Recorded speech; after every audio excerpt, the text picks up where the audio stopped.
One. Welcome, everyone.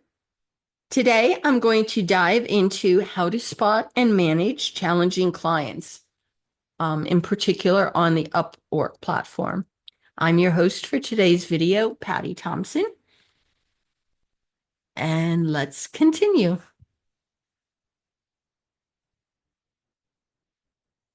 So, why does this even matter? Well, let's be honest. Freelancing can be an incredibly rewarding career, but not every client is a dream client to work with. Robin and I have coached a lot of freelancers, and we've dealt with this ourselves, facing difficult client situations that could have been avoided with a few warning signs. So today I'm going to try and walk you through how to spot some red flags and discover these problem people before you start working for them, and what to do if you've already started working with them and how to handle it so that you can keep your freelance business healthy and yourself, your sanity intact. So what makes a client challenging? Well, not all challenging clients mean to be difficult, but certain behaviors make them difficult to work with them. For example, when clients don't communicate clearly or expect miracles on a tight budget, it creates added stress for you. Okay. Unrealistic timelines. They want things done yesterday, and they initially agreed to a longer time, or they're increasing the amount of work. That's what scope creep is. The contract stated one thing, and then they go and they're increasing the work, but they're not increasing your pay. Or they become disrespectful, or they use an abusive tone. So you need to know what to watch out for, and this can help you stay professional and in control of your projects. Remember, you as a freelancer are in control, not the client. The client is setting the job and they're hiring you, but they need to stick to the parameters of the job. And when they don't, you need to speak up professionally, respectfully, and set the boundaries. So, what are some common flags that you can spot in the job post so that you ignore that job right from the spot? Well, big thing is when they say quick and easy, but you're reading the job description and it is a lengthy, in-depth job description that's having you do a zillion things. That's not quick and easy. Okay. We tell freelancers in the beginning to take quick and easy jobs and even use that as the search word. But those quick and easy jobs should take you 5 minutes, maybe an hour, maybe 4 hours, but it shouldn't take you 4 weeks or 2 months, or that's not quick and easy. And they should never, ever ask you for free work, or I need you to do this test article for me first before I'll hire you for the job, and they're not paying you. It's okay to request um, to see portfolio items, generic work that you've done, but not specific to their project. And it's okay to ask you for a test article before they hire you for the main job, but they need to pay you something for that test article, even if it's $5, $10. The point is, they still need to pay you. And you want to read the job description and make sure you completely understand the job and that it makes sense. You don't want to have incomplete details there, and then you interview for the job, or worse yet, you take the job and they start filling in the blanks now and adding on a lot more work. Okay. Another thing is to look out for payment method not verified. Now, that's not always a bad thing. Sometimes new clients, will just post their job on Upwork while they're in the process of completing all their client information, which in part is setting up their payment information. So it might say payment method not verified when you first see the job, but once you are hired for the job, payment method absolutely should be verified. And another thing is to make sure you use Upwork's job filters so that you're screening the work that you want to do. Take advantage of those filters. Okay, well, the job post passed scrutiny, and now you're in the interview. If there is one, not all jobs come with interviews. Well, what are some red flags to look for? Well, pay attention to how the potential client treats you during the interview. You don't want them interrupting you, excuse me, talking down to you, pressuring you to lower your rate, or if they're rude, or if they keep shifting the scope of the work. Scope of the work means that the job description says one thing and it lists out the things they're expecting you to do. But then in the interview, they're telling you 10 other different things that you need to do to complete this job. That's changing the scope. Okay. Or they change the deadlines. Okay. In the job description, they might say, you have 3 weeks to complete the project or a month. And now all of a sudden in the interview, they say they need it by Friday.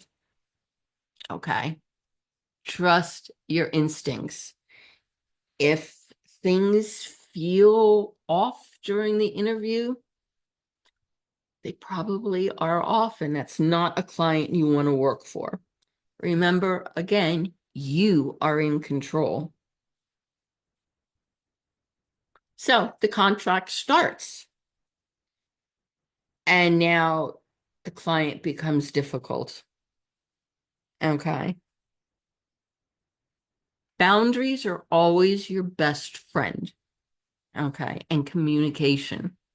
Tell them up front how you're going to do the work and deliver it.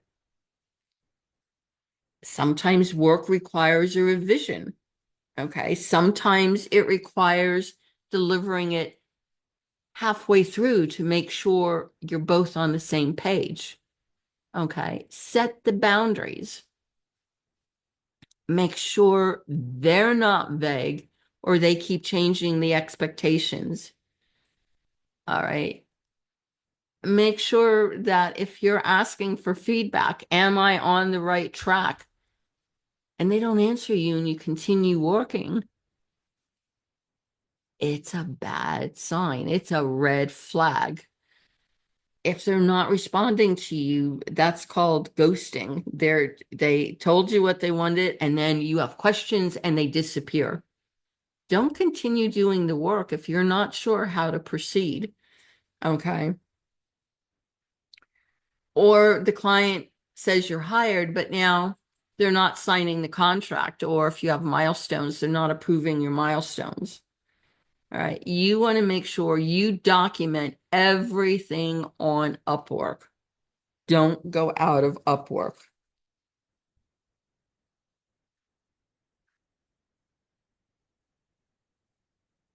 Okay. So some strategies on how to handle them. Well, first of all, you want to make sure that you stay calm. Okay.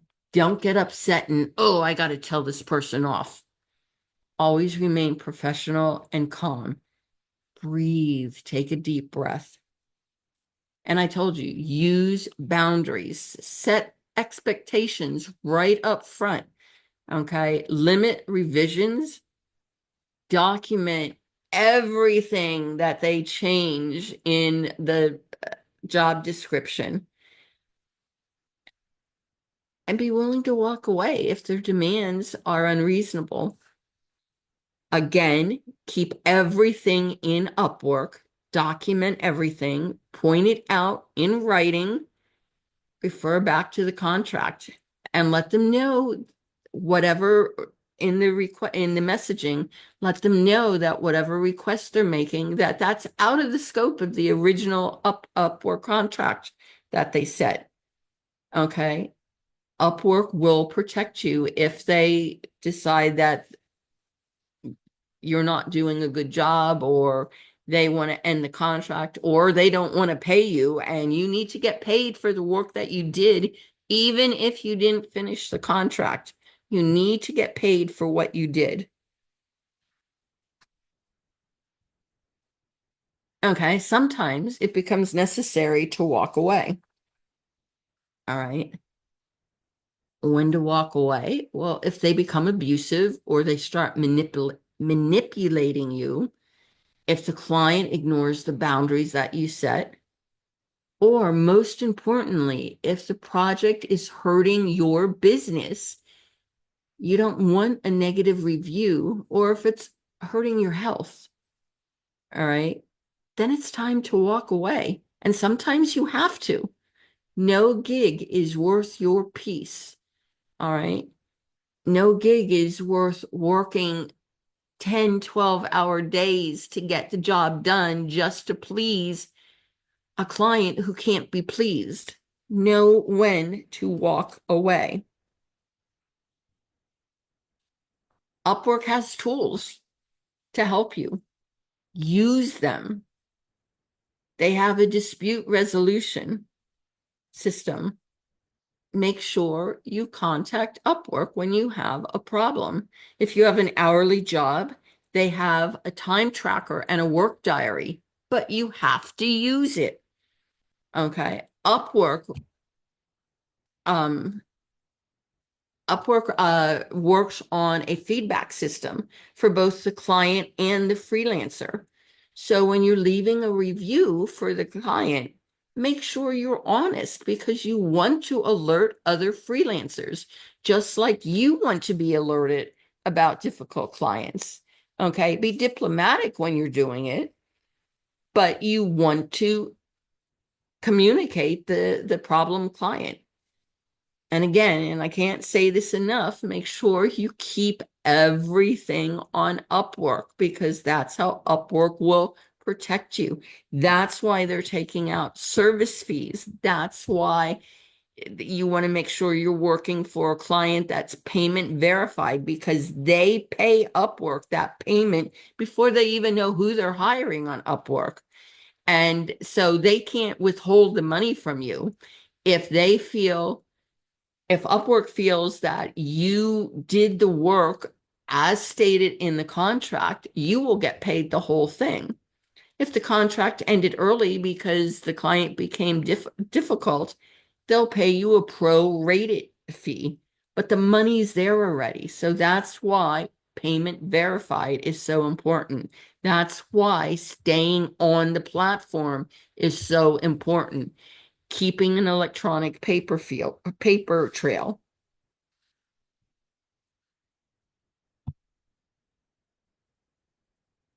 Okay, and some final thoughts. When you're looking for checking out the clients, trust your gut. Your instincts are right 99% of the time. All right. Set clear expectations with your clients and boundaries. Set how many revisions. Have everything up front. Protect your time. It's valuable. Protect your free time. You need it. And understand that difficult clients happen. Okay. It's not your fault. They happen. Just like you've probably worked for bad bosses in your life. It happens. But sometimes working in the traditional workforce for a bad boss, you need to keep that job. Here, you don't need to keep the client. There's others out there. There's more fish in the ocean. Just go out and catch them. You're in control now. And remember, you're building your ideal client list. You're seeing what people you get along with and work better with it. It's one project at a time, but it's a learning experience. And above all, just know you got this. Okay? It's frightening in the beginning, it's scary, but just understand you're in control. That's the hardest thing for new freelancers, even seasoned freelancers, to get used to that idea. You're in control. So, we want you to check out our next video, and you'll see Robert, and he'll be talking about payment methods and making sure you get paid. So don't forget to like, share, and subscribe. And if you feel you need some coaching, reach out to us. We're here. We would love to help you. Okay. And you can reach us by emailing us. And I see I used too many ats there. I should have used a colon. You can contact us at info@RPT Virtual Services. Make sure you put that S on there, .com. And have a great week. And we hope to see you in our next video. Thanks.